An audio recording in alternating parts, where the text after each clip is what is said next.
ആലപ്പുഴയിലേക്കാണ്. കനൽത്തരി ബാക്കിയാകുമോ? വെള്ളമൊഴിച്ച് കനൽ കെടുത്തുമോ KC? ആറ്റിങ്ങൽ ആവർത്തിക്കുമോ ശോഭ? ഇതാണ് നമ്മുടെ മുന്നിലെ ചോദ്യം.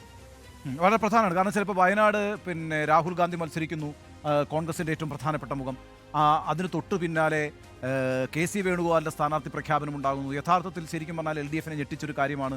കാരണം എന്ന് വെച്ചാൽ LDFനെ മാത്രമല്ല എല്ലാ രാഷ്ട്രീയ നിരീക്ഷകരും ഞെട്ടിച്ചൊരു കാര്യമാണ്. കാരണം ഇന്ത്യ മുന്നണി എന്ന് പറയുന്നൊരു മുന്നണി സംവിധാനം ഉണ്ടായിരിക്കുമ്പോൾ ആ മുന്നണി സംവിധാനത്തിന് നേതൃത്വം കൊടുക്കുന്ന കോൺഗ്രസിൻ്റെ ഏറ്റവും പ്രമുഖരായ രണ്ട് നേതാക്കൾ കേരളത്തിൽ തന്നെ സ്ഥാനാർത്ഥികളായി എത്തുന്നു. അവർ നേരിടുന്നതാകട്ടെ ഇന്ത്യ മുന്നണി ശക്തമാകണമെന്ന് വിചാരിക്കുന്ന ഇടതുപക്ഷ പ്രസ്ഥാനങ്ങളെ ആയിരിക്കുന്നു എന്ന് പറയുന്നത് വലിയൊരു സംഭവമായിരുന്നു, വലിയൊരു കൗതുകകരമായ കാര്യമായിരുന്നു, ഒട്ടൊക്കെ അപ്രതീക്ഷിതവുമായിരുന്നു. അപ്പോഴാണ് ഈ സംഭവം നടന്നിരിക്കുന്നത്. അതുകൊണ്ട് തന്നെ ആലപ്പുഴ വളരെ പ്രധാനമാണ്. രാഹുൽ ഗാന്ധിയെ പോലെ തന്നെ രാഹുൽ ഗാന്ധി കഴിഞ്ഞാൽ രാജ്യത്തിൻ്റെ കോൺഗ്രസിലെ ദേശീയ നേതൃത്വത്തിൽ ഏറ്റവും കരുത്തനായ നേതാവ്, ഒരു പക്ഷേ ഖാർഗെയേക്കാൾ കൂടുതൽ സംഘടനയിൽ വളരെ പ്രാധാന്യമുള്ള നേതാവാണ് KC വേണുഗോപാൽ എന്ന കാര്യത്തിൽ സംശയമില്ല. അപ്പോൾ അദ്ദേഹം മത്സരിക്കുന്ന മണ്ഡലം എന്നുള്ളയ്ക്ക് ആലപ്പുഴ വളരെ പ്രധാനമാണ്. ഒപ്പം തന്നെ നമ്മൾ നേരത്തെ പറഞ്ഞ കണക്ക് കനൽത്തരി, ആകെ ഒരു തരി, ഒരൊറ്റ സിറ്റിംഗ് മണ്ഡലമാണുള്ളത് LDFനെ സംബന്ധിച്ചിടത്തോളം. ആരിഫിൻ്റെ സിറ്റിംഗ് സീറ്റ് നിലനിർത്താൻ കഴിയുമോ എന്നുള്ളത് CPMനെ സംബന്ധിച്ചിടത്തോളം ആലപ്പുഴയിൽ വളരെ പ്രധാനവുമാണ്. അവിടേക്ക് BJPയുടെ തീപ്പൊരി നേതാവായിട്ടുള്ള ശോഭാ സുരേന്ദ്രനും എത്തിയിരിക്കുന്നു എന്നുള്ളതാണ് ഈ ആലപ്പുഴയെ ഏറ്റവും പ്രധാനപ്പെട്ട ഒരു മത്സര കേന്ദ്രമായി മാറ്റുന്നത്. അവിടെ KC ജയിക്കുമെന്നുള്ളതാണ് എനിക്ക് തോന്നുന്നത്. BJPയോട് ഏറ്റവും അധികം നേരിടുന്ന ദേശീയ നേതാവ് മത്സരിക്കുന്ന മണ്ഡലം എന്ന നിലയ്ക്ക് KCക്ക് വലിയ രീതിയിൽ തന്നെ അവിടെ ഭൂരിപക്ഷം ലഭിക്കും എന്നുള്ളതാണ് എനിക്ക് തോന്നിയിട്ടുള്ളത്. അതോടൊപ്പം തന്നെ നേരത്തെ കഴിഞ്ഞ തെരഞ്ഞെടുപ്പിൽ മുസ്ലിം വോട്ടിൻ്റെ ഒരു ഏകീകരണം A മാരിഫിന് അനുകൂലമായി ഉണ്ടായിരുന്നു. അങ്ങനെ ഒരു സാധ്യത ഇത്തവണ ഇല്ല എന്നുള്ളൊരു കാര്യം കൂടി നിൽക്കുന്നു. മറ്റൊന്ന്, ശോഭാ സുരേന്ദ്രൻ അത്ഭുതങ്ങൾ സൃഷ്ടിക്കാൻ സാധ്യതയുണ്ട്. അപ്പോൾ ആറ്റിങ്ങലേതുപോലെ തന്നെ ആലപ്പുഴയിൽ ഒരു അത്ഭുതം സൃഷ്ടിക്കും. കാരണം ഈഴവ വോട്ടുകൾ കൂടുതലായി സമാഹരിക്കും. അപ്പോൾ അത് തിരിച്ചടി ഉണ്ടാക്കുക CPMനായിരിക്കും എന്നൊരു സാഹചര്യം കൂടി അവിടെ നിൽക്കുന്നു. അപ്പോൾ അങ്ങനെ നോക്കുമ്പോൾ KC വിജയിക്കും, നല്ല ഭൂരിപക്ഷത്തിൽ വിജയിക്കും. അതേസമയം ശോഭ അവിടെ നല്ല രീതിയിൽ ശോഭിക്കും എന്നുള്ളതാണ് എനിക്ക് തോന്നുന്നത്. ഇതിൽ പക്ഷേ എടുത്തു നോക്കേണ്ടത് ആ മണ്ഡലത്തിൻ്റെ ഒരു ഭൂമിശാസ്ത്രം വളരെ പ്രധാനപ്പെട്ടതാണ്. KCക്ക് അറിയാവുന്ന, KCക്ക് ഉള്ളം കൈ പോലെ പരിചിതമാണ് ആലപ്പുഴ. KC വിജയിക്കാനുള്ള സാധ്യത ഞാൻ തള്ളിക്കളയുന്നില്ല. പക്ഷേ അവിടെ ഈ തീരദേശം എങ്ങനെ ഇക്കുറി വിധി എഴുതുമെന്നുള്ളത് 2019 പോലെയല്ല. തീരദേശം ഒരുപാട് പ്രശ്നങ്ങൾ അവിടെ നേരിടുന്നുണ്ട്. ആലപ്പുഴ മണ്ഡലത്തിൽ പോയപ്പോൾ എനിക്ക് മനസ്സിലാക്കാൻ കഴിഞ്ഞത് പല പ്രശ്നങ്ങളും പരിഹരിക്കപ്പെടാതെ കിടക്കുകയാണ്. അതായത് KCയെ തെരഞ്ഞെടുത്ത് വിട്ടപ്പോഴും AM ആരിഫിനെ തെരഞ്ഞെടുത്ത് വിട്ടപ്പോഴും ആ പ്രശ്നങ്ങൾ അവിടെ പരിഹരിക്കാതെ കിടക്കുന്നു എന്നുള്ളതാണ്. അപ്പോൾ ഈ തോട്ടപ്പള്ളി കരിമണൽ ഖനനമൊക്കെ വിഷയമാക്കി കൊണ്ടുവരാനായി ശോഭാ സുരേന്ദ്രൻ ശ്രമിച്ചിട്ടുണ്ട്. അതുപോലെ തന്നെയാണ് ഈ വ്യവസായ മേഖലയുടെ മുരടിപ്പ്, അങ്ങനെയുള്ള വിഷയങ്ങൾ അവിടെ നിൽക്കുന്നുണ്ട്. ഈ വിഷയങ്ങൾ പരിഹരിക്കപ്പെടുന്നില്ല എന്നത് ആലപ്പുഴക്കാർ കാര്യമായി എടുത്താൽ അതൊരു പക്ഷേ KCക്ക് തിരിച്ചടിയാകാനുള്ള ഒരു സാധ്യതയുണ്ട്. ജയിച്ചു പോയപ്പോൾ ഒന്നും ചെയ്തില്ല, അത് കഴിഞ്ഞ് വന്ന AM ആരിഫും ചെയ്യാൻ ശ്രമിച്ചില്ല എന്നുള്ള ഒരു കാര്യം അവിടെ നിൽക്കുന്നു. ഒപ്പം KCക്ക് സ്ഥിരമായി കിട്ടിക്കൊണ്ടിരിക്കുന്ന ഒരു വോട്ട് ബാങ്ക്, ആ വോട്ട് ബാങ്കിലേക്ക് ശോഭാ സുരേന്ദ്രൻ കടന്നു കയറിയാൽ അതോടൊപ്പം തന്നെ SNDPയുടെ കൈവശമുള്ള വോട്ടുകൾ അത് AM ആരിഫിലേക്ക് പൂർണ്ണമായി പോകാതെ, പ്രത്യേകിച്ചും കോട്ടയത്ത് തുഷാർ മത്സരിക്കുന്നു, ഇടുക്കിയിൽ സംഗീത മത്സരിക്കുന്നു. അപ്പോൾ അവിടെയൊക്കെ കൃത്യമായി യൂണിയനുകൾക്ക് അങ്ങനെ നിർദ്ദേശം നൽകിയിട്ടുണ്ട്. അപ്പോൾ ആ വോട്ടുകൾ AM ആരിഫിലേക്ക് പോകാത്ത ഒരു സാഹചര്യം ഉണ്ടായാൽ അത് തുണയ്ക്കുന്നത് ആരെയായിരിക്കും എന്നുള്ള ഒരു ചോദ്യം അവിടെ ബാക്കിയാണെന്നാണ് എനിക്ക് തോന്നുന്നത്. ആലപ്പുഴയിൽ അത്ര എളുപ്പമല്ല, KCക്കാണ് എഡ്ജെങ്കിലും അത്ര എളുപ്പമല്ല ശോഭയുടെ സാന്നിധ്യം കൂടി വന്നതുകൊണ്ട് എന്നാണ് എനിക്ക് തോന്നുന്നത്. നമുക്ക് ആ ശ്രീജിത്തിലേക്ക് പോയാലോ? ശ്രീജിത്ത്,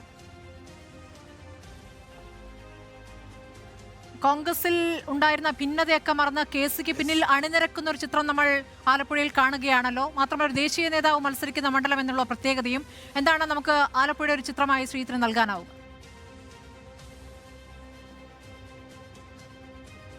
ആലപ്പുഴ മണ്ഡലത്തിൽ ഇത്തവണത്തെ തെരഞ്ഞെടുപ്പിൽ ഏറ്റവും ശ്രദ്ധേയമാക്കി മാറ്റിയത് KC വേണുഗോപാലിന്റെ സ്ഥാനാർത്ഥിത്വം തന്നെയാണ്. KCയുടെ വരവ് UDF അണികളിൽ ഒപ്പം തന്നെ കോൺഗ്രസ് പ്രവർത്തകരിലും പ്രാദേശിക നേതാക്കളിലും വലിയ തോതിൽ ആത്മവിശ്വാസവും ആവേശവും സൃഷ്ടിച്ചു.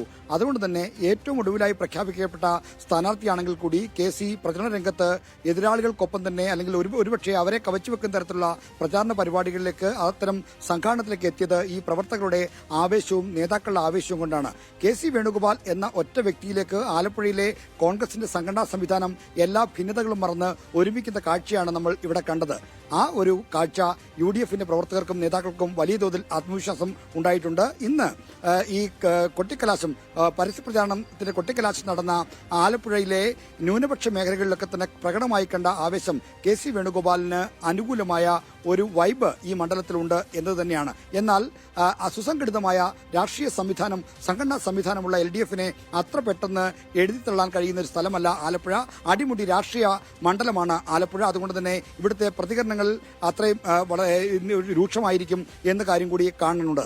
എന്നാൽ ശോഭാ സുരേന്ദ്രന്റെ സ്ഥാനാർത്ഥിത്വം വലിയ തോതിൽ ഈ പാർട്ടി CPM-ന്റെ വോട്ട് ബേസിലും ഒപ്പം തന്നെ കോൺഗ്രസ് വോട്ട് ബേസിലും ഇളക്കമുണ്ടാക്കും എന്ന ആശങ്ക രണ്ട് മുന്നണികൾക്കുമുണ്ട്. കാരണം സ്ത്രീകൾക്കിടയിൽ അത് രാഷ്ട്രീയ ഭേദമന്യേ ശോഭാ സുരേന്ദ്രനോട് ഒരു ആഭിമുഖ്യമുണ്ട് എന്ന കാര്യം നമുക്ക് തള്ളിക്കളയാൻ കഴിയുന്നില്ല. അതുകൊണ്ട് അത് ഈ ശോഭാ സുരേന്ദ്രൻ പിടിക്കുന്ന വോട്ടുകൾ ഏതായിരിക്കും, ഏത് മേഖലയിൽ നിന്നാണെങ്കിലും അത് രണ്ട് മുന്നണികൾക്കും നഷ്ടം വരുത്താൻ സാധ്യതയുണ്ട് എന്നാണ് ഞാൻ ഇവിടെ നിന്ന് റിപ്പോർട്ട് ചെയ്യുമ്പോൾ എനിക്ക് കാണാൻ കഴിയുന്നത്.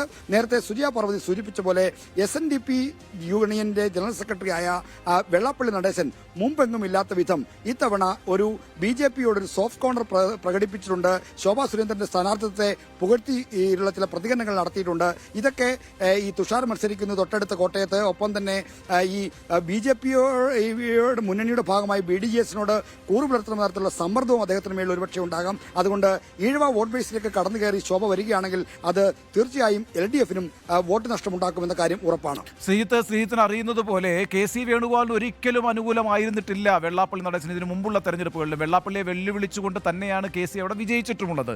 ഒരിക്കൽ പോലും വെള്ളാപ്പള്ളിയുടെ വീട്ടിൽ പോയി വോട്ട് അഭ്യർത്ഥിക്കാത്ത നേതാവുമാണ് KC വേണുഗോപാൽ. അതുകൊണ്ട് വെള്ളാപ്പള്ളി അവിടെ എടുക്കുന്ന ഒരു നിലപാട് KC വേണുഗോപാലിനെ അദ്ദേഹത്തിന്റെ വോട്ട് ബാങ്കിനെ ഏതെങ്കിലും തരത്തിൽ സ്വാധീനിക്കുമെന്ന് ഞാൻ വിചാരിക്കുന്നില്ല. പക്ഷേ ഈ ശോഭാ സുരേന്ദ്രൻ അവിടെ ഈഴവ വോട്ട് പിടിച്ചാൽ അത് ലെഫ്റ്റിനെ എങ്ങനെ ബാധിക്കും? അതാണല്ലോ ഏറ്റവും പ്രധാനപ്പെട്ട പ്രശ്നം. ശ്രീജിത്തെ,